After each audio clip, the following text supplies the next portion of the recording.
Welcome to the Deep Dive. We're getting straight into a really chilling true crime story today, one from the early 2000s in America. Yeah, it's a tough one. A brutal quadruple murder. It just shocked the whole community, didn't it? Felt almost like something out of a high school horror film, honestly. That's a good way to put it. We're going to be talking about the Christine Paolilla story. Sometimes it's called the innocent evil new friend case. Right. It weaves together all these threads: youth, love, friendship, that whole high school coming of age thing. But with a truly horrific ending. Yeah. And we're drawing mainly from a very detailed YouTube transcript that lays out the what, the how, and tries to get at that haunting why. So our goal today is really to unpack this, to trace this young woman's life, Christine's life, from being incredibly vulnerable to committing just unthinkable violence. Exactly. And to look at the different factors that might have played into this awful incident. Okay, so let's start at the beginning. Christine Paolilla. Born March 31st, 1986, Long Island, New York. And tragedy struck almost immediately. Her father, right. Yeah. Killed in a construction accident when she was just 2 years old. Oh, wow. 2 years old. And this loss just devastated her mother, sent her into a really severe depression. Which led to other problems. Alcohol and drug addiction, according to the source material we looked at. It spiraled pretty quickly. That's just an incredibly difficult start for a child. And it didn't stop there, did it? No. At age 5, another blow. She was diagnosed with alopecia areata. That's the autoimmune disease causing hair loss. Exactly. Patchy hair loss, eyebrows, eyelashes, the works. And on top of that, she had severe nearsightedness, needed really thick glasses. So physically, she stood out. Which, unfortunately, made her a prime target for bullying at school. Just relentless bullying. What kind of things? Did the source detail that? Oh, yeah. Painful stuff. Kids pulling her hair, snatching her wigs off, taking her glasses. Just constant torment, really. God, that must have just destroyed her self-esteem. Did the source talk about the deeper psychological impact beyond just, concentration? It absolutely did. It wasn't just physical torment, it shaped how she saw herself.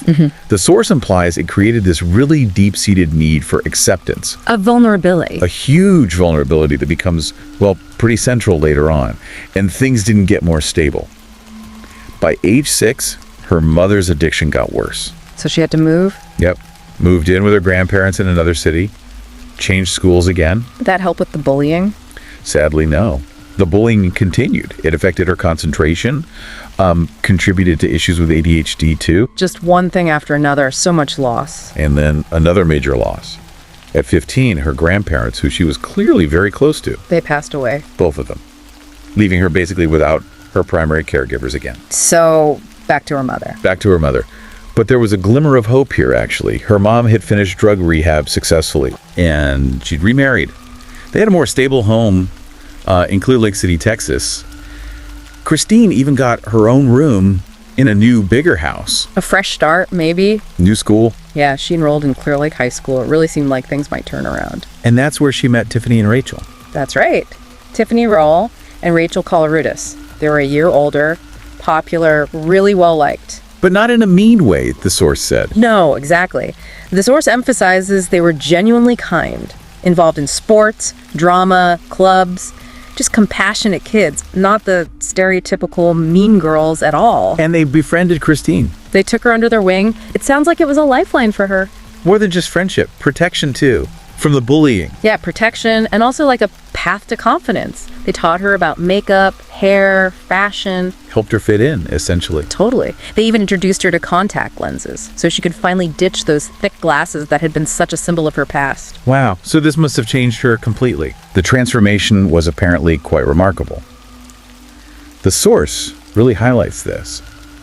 She started joining things, going to social events, clubs. Gaining confidence. Loads of it. She went from being this bullied outcast to being, genuinely popular herself. Wasn't there something about her being voted? Yeah, Miss Irresistible at a school event. Miss Irresistible after everything she'd been through. It just shows how much that friendship and confidence changed things, how people saw her, how she saw herself. Though, maybe a bit unsettling how much her self-worth seemed tied to that external validation. Yeah, that's a good point. And this popularity, this confidence, it didn't last, did it? No. And this is where things start to really unravel. In 2002, Tiffany and Rachael graduated. Leaving Christine behind for her senior year, alone. Exactly. And that separation seems to have been devastating for her. That confidence she'd built up, maybe because it relied so much on them, Just crumbled. it seemed to. She felt isolated again. And that's when she started hanging out with source calls a bad crowd. And then getting into drugs. Yeah. They introduced her to drug use. That vacuum left by her friends made her really vulnerable to these new negative influences. And that's when Chris Snyder came into the picture. That's him. Christopher Snyder, known as Chris. He was older, 21, while Christine was 17. And he had a bad reputation. A really bad one. Severe drug addiction, violence. He was a drug dealer. Their relationship was toxic from the get-go. How so? Intense jealousy, constant fighting. And he was cruel to her publicly, apparently. Mocking her alopecia, humiliating her. Why would she stay with him? The source suggests she was desperate to keep him, throwing tantrums, clinging to him. Everyone saw how bad it was. Her parents, Tiffany, Rachael, they tried to intervene. But she wouldn't listen. No. She seemed completely drawn into this destructive relationship. But didn't he get arrested for a bit? Was there a chance for her then? There was a brief window, yeah. He got arrested on drug charges thanks to an anonymous tip. So, with him gone, Christine actually went into drug rehab for a short time. She reconnected with Tiffany and Rachael. Her life seemed to be getting back on track. that's good. And Rachel moved in with Tiffany around then? Yeah, Rachael moved into Tiffany's house with Tiffany's boyfriend, Marcus Purcella, and Marcus's cousin, Adalbert Sanchez. It really felt like maybe Christine could pull back from the edge. But it didn't last. Tragically short-lived. Early 2003, Chris gets out of jail. And went right back to her. Immediately. Reasserted control, pulled her straight back into heavy drug use, and the abuse escalated. How bad did it get? So bad that Christine actually threatened her own parents with a knife when they tried to stop her from seeing him. Oh my God. With a knife? Yeah, our family felt powerless, like they had no choice but to let her go down this path. Just shows how tight the grip of addiction in that toxic relationship was. Which brings us closer to the actual crime. It just seems so unbelievable. How did that day unfold, according to the transcript? Okay, so July 18, 2003, Tiffany's at her house. She's getting ready for a small get-together later. A friend, Brittany, was invited. She tried calling Tiffany around 3 p.m., then again around 6 p.m. No answer either time. Unusual, presumably. So later that evening, Brittany and her boyfriend drove over to Tiffany's house. And they saw Tiffany's car. Yeah, car was there.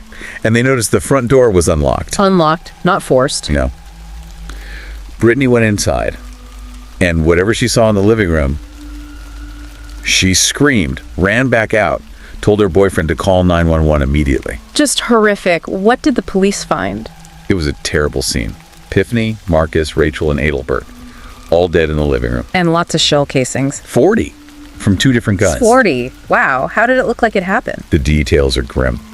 Tiffany and Marcus looked like they were just shot while relaxing on the sofa. Like a complete surprise attack. Okay. Adalbert's body suggested he might have tried to run, tried to escape. And Rachael, you said she was shot the most times. 12 times. More than anyone else. She was found behind the sofa. Her hand was on the phone. She was trying to call 911. Yeah. She tried to call for help before she died. That detail, her hand on the phone, is just gut-wrenching. I can't even imagine. How did her family, especially her dad, react to that specific detail? Did it make them push harder? Oh, absolutely. The source really emphasizes that. For her father, it proved she was conscious, she was fighting back until the very end. It fueled his determination for answers. And the initial investigation was tough. Very tough. No forced entry, nothing stolen. These were well-liked kids. No known enemies, no drug involvement themselves. And no forensic evidence. Crucially, no DNA, no fingerprints, no real leads at the scene. Made it incredibly difficult. So what did the police think initially? Their first theory was maybe a drug hit gone wrong, some kind of mistaken identity. But the families rejected that. Strongly, especially Rachel's father. Yeah. He was ex-military. He was convinced there was more to it. He even talked about hiring a private investigator. The lack of forced entry must have pointed towards someone they knew, right? Did they ever move away from the drug theory? The family pressure definitely pushed them away from the easy drug theory quickly. But the lack of evidence was the real problem. It stalled everything. But there was that neighbor's report, seeing people casing the house. Right. A neighbor saw a man and a woman dressed in black looking suspicious near the house earlier that day.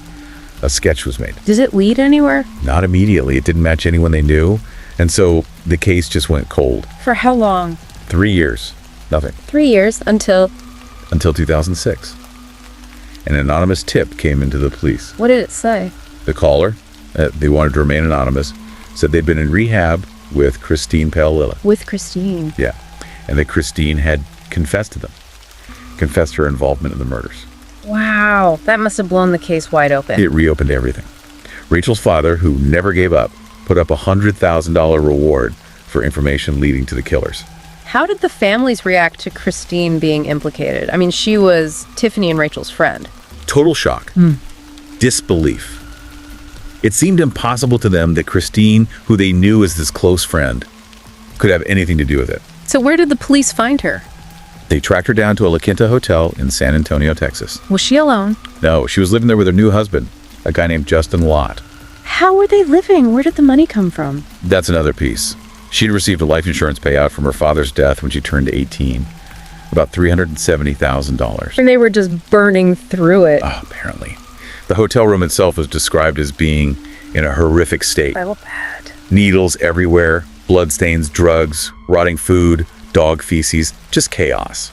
It showed she had severely relapsed into addiction. A completely different picture from the stable life her family thought she'd built. Just chaos. And this new husband, Justin Lott, did he know anything? He was key.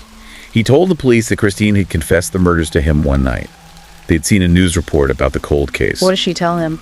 He said she specifically mentioned hitting Rachael repeatedly with the butt of the gun. Which matched the autopsy. Exactly. Severe head trauma. That was a major break for the investigators. So they bring Christine in for questioning. They do. And initially, she denies everything. Tries to pin it all on Chris Snyder. Saying he made her go. Yeah. Claimed he just wanted to rob the place for drug money, forced her to come along, but she just waited in the car. Standard denial. But the police didn't buy it. No. They used a tactic, a bit of a bluff. They told her they had Chris in custody and that he had confessed and implicated her. And that worked. It did. It made her change her story, reveal more. The full truth. She finally admitted she was actively involved in the shootings, that she went inside with Chris. And the part about Rachael. That was the most chilling part of her confession. She said after the initial shooting, as they were leaving, she saw Rachael. Trying to call 911. Yeah. Still alive, reaching for the phone. And in that moment, Christine went back. And hit her with the gun. Bludgeoned her with the gun, then shot her again. Oh my God. And the detail that just haunts this whole thing. Yeah. She said Rachael looked right at her. Yeah, it said so. One word. Rachel's last word, looking into Christine's eyes, was just, why? Why? Looking at her friend. That is just unbearable. Huh. Does the source give any sense of Christine's reaction recounting that? Or just the facts? Just the facts, really. The transcript details what she said happened, but not her internal state recounting it. It leaves you wondering about the sheer detachment involved, or what twisted reasoning could possibly exist in that moment. So they had her confession. What about Chris Snyder? Police finally tracked him down. But before they could arrest him, he fled into some woods. He committed suicide. His death was confirmed as suicide later. Did they find the weapons? Yes, at his parents' house. The two guns used in the murders. Yeah. And crucially, they had DNA from both Chris and Christine on them. So, conclusive proof. Definitive physical evidence linking both of them directly to the crime scene and the weapons. And Christine, what happened to her legally? October 2008, she pleaded guilty. 4 counts of murder. Did she face the death penalty? No, because she was 17, a minor.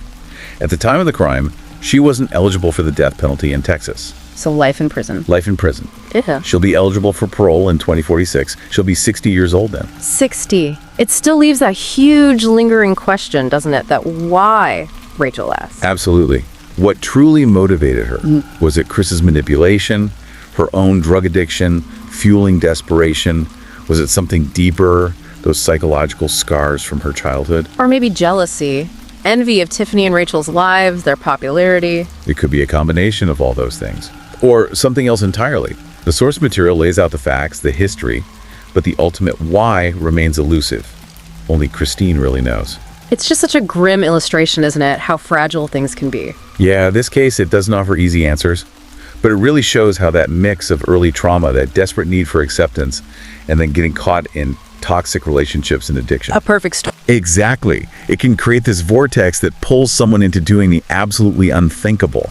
It's a really stark look at how vulnerability can be exploited with devastating results. So the Christine Paolilla story, It's a truly tragic arc, isn't it? A horrific crime, a long search for justice. It really highlights the impact of trauma, toxic influences. And just the really dark, unknown depths of human nature sometimes. Yeah, it makes you think, doesn't it? How much someone's path can be changed by their environment, the people around them. And it leaves you with that fundamental question. Are people born bad or are they made? Are circumstances and choices the deciding factor? It's definitely a heavy thought to end on, something that stays with you. For sure. Well, we encourage you to explore other deep dives we have here on the show. If you found this discussion insightful, please do like, share, and subscribe. It really helps support our content and helps you stay informed. Thanks for joining us today as we explore this incredibly difficult case.